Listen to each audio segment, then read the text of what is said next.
دا بخاری شریف بالکل دا اخیری حدیث تے او نبی کریم صلی اللہ علیہ وسلم ارشاد مبارک تے چہ حضرت ابو ہریرہ رضی اللہ عنہ تے نقل کئی چہ حضور پاک فرمائی دو خبری دی چہ دا پجب باندے احسانی دی اللہ تخوخی دی او دا میزان پتلہ کے ڈیر وزنداری دی. یو خبرہ سبحان اللہ و بحمدہ دا او دویم سبحان اللہ العظیم. سبحان پاکے طویل کیگی دا دوال خبری دا رب العالمین پا پاکے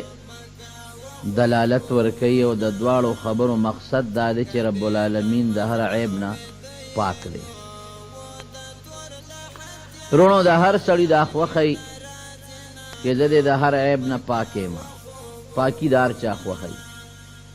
کہ یو سڑی باندے دا کوتک غزارو کنو آغا برداشت کئی دا ٹوپک دس بم در تو بخی خدا خز کنزل سوک نہ برداشت کئی تہمت سوک نہ برداشت کئی نو کہ پچا دے تہمتو لگاو دا مور تہمت دا لور تہمت دا خور تہمت دا خز تہمت نو خلق کوئی شل ڈزا بدی وشتوں خدا سے بدی نکو. دا انسان پاکی خوخی کہ پمارے سوک تہمت اون لگئی حالانکہ انسان دا عیبونو مجموعہ دا عیب نہ ڈک دے نو دا اللہ کے حیث عیب نشتا نو دا اللہ با پاکی سمرہ خوخی. دا فرشتو تسبیحات امدق دی فرشتیم سبحان سبحان کئی سبحان اللہ و بحمدہ سبحان اللہ العظیم دا دا فرشتو تسبیحات دی. سبحان اللہ والحمد للہ ولا الہ الا اللہ واللہ اکبر سبحان اللہ الحمدللہ دا تسبیح دا ملائکو دا فرشتو دی. نو چی فرشتے اللہ تا نزدی دی وغیکم تسبیح وی دا دا دی خبر نخل چی پا دی اللہ دیر خوشحالی گی. حضرت فاطمہ رضی اللہ تعالی عنہ یوزل حضرت علی سے اولے گل نبی علیہ السلام لا ویلال شیو غلام تے غوانا اغیبا میچن پخپل تاولا دا جران دے و مشینون خواغ زمانہ کنو نو میچن بے تاولا و پاغی بے دا غنم و یا دا اربشو نوڑو استل نو میچن چے سوک تاویسم چے سوک پرنبیا پس اسکورا پچارے کار کئی پا دیلاسو کے غوٹے پیدا کی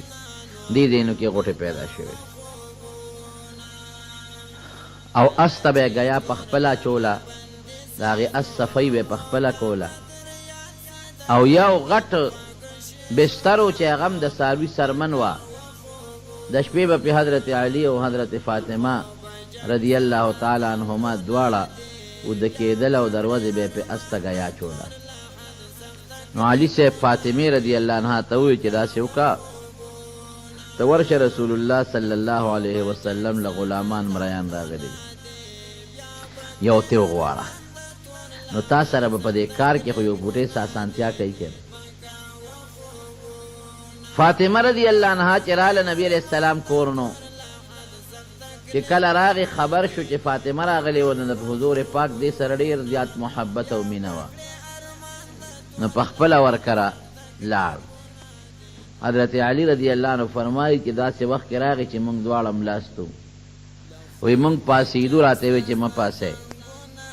وی راغی دا منگ پا میانس کے حضور پاک کے ناست او دا اخپا مبارک کے اگدکل زما دی سینے پوری و جنگی دا. فاطمی سنگ راغلی وی نو آغی کے دیر حیاء و غگی نشو پوری وی ما و توی چی سیب دا مادر لے گلی وا وی دا پخپل میچن تاوی نو پلاسونو کے غوٹے پیدا شوی دی او استا گیا پخپلا چی کوترا و تا پخپل کئی دا اس اغا خاشنا و غیره دا غی صفی پخپل کئی او یاو غٹ سرمن دا پاغی مونگ دا شپیو دا کیگو دروازی پی ساروی تا گیا چو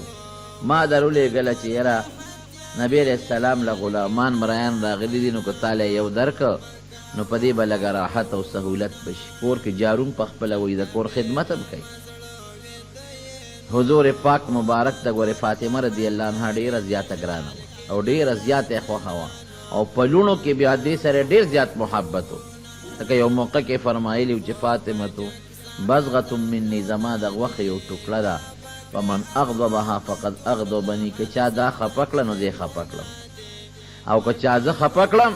نو لویلی خفه که او که چا دې سره مینه وکړه نو ما سره مینه وکړه او چا که ما سره محبت وکړه الله سره محبت وکړه نو د حضور پاک کشر لورم دا مینه مو سره زیاتره محبتم زیات دی او سره د هغې غلامان مریان هم شته خلک هر څه د لور او د اولاد دپاره کوي ګوره خلک حرام حلال دې زمانه کې چاله کوي خپلو بچو لی پیدا کوي او شته دی او پیغمبر علیه السلام ته اختیار هم شته څوک په انکار هم نشي کولی په شریعت کې من هم نه ده لیکن حضور پاک مبارک فرمایي وی فاطمه د بدر یتیمانان هغه ستانه زیات محتاج دي ډېر محتاج دي چې زه دا مریان او غلامان هغې له ورکړم او تا ته داسې یو شی ښیم چې هغه به د خادم او د غلام نه تاله ډېر زیات بهتري هغه دا چې کله اوده کېږي نو 33 کرته سبحان الله وایا 33 کرته الحمدلله وایا او 34 کرته الله اکبر وایا اذا اخذتما مزاجعكما چې کله سملی دا وایا فهي خیر لکما من خادم د خادم نه دله د خدای په نزد دا غوره دي د خادم او د غلام در کولو باندې به تاسو دومره خوشحاله نشئ لکه د دې تسبیحاتو چې د قیامت پر ورځ الله کم ثواب درکوي په هغې به څومره خوشحالېږي دا بهترین څیز دی نو خپل اولاد ته چې بنده ښیي نو بهترین شی ورته ښیي د خادم او د غلام او د وینځې نه بهتر شی ورته وښو او یو بل روایت کې راځي چې کله ته مونځ کې نو په مانځه نه پس 33 کرته سبحان الله وایا 3 کرته الله اکبر وایا دې کې ډېر لوی خیر او ډېر برکت دی نو چې حضور پاک خپلې لور ته ښیي پرزونه پې کوي او نیازبینې لور ته خو د فایدې او د برکت شی دی که نبی کریم صلی الله علیه وسلم فرمایي چې کله زه معراج ته لاړم وی په ابراهیم علیه السلام تېرېدم وی ما ته وی چې خپل امت ته دې ووایه چې جنت ګورې خالی ډاګه میدان دی او د هغې زرغونتیا سبحان الله دی الحمدلله دی الله اکبر دی نو که ځان له په جنت کې زرغونتیا کول غواړئ او ځان له بوټي او باغونه جوړول غواړئ نو دا تسبیحات وایئ دا د ابراهیم علیه السلام خبره و حضور پاک ته او حضور پاک صحابو ته او صحابو نه په واسطو مونږ ته او ما تاسو ته ورسوله سبحان الله چې وی جنت کې الله بوټي درله کري څومره چې وی هغه باغونه او بوټي درله الله کري نو دا نامناسبه ده چې باغ دې لګېدلي او ته وله لاړ نه شي دې نه دا معلومه شوه چې الله به دې بیا د دې په برکت جنت ته هم بوځي که نه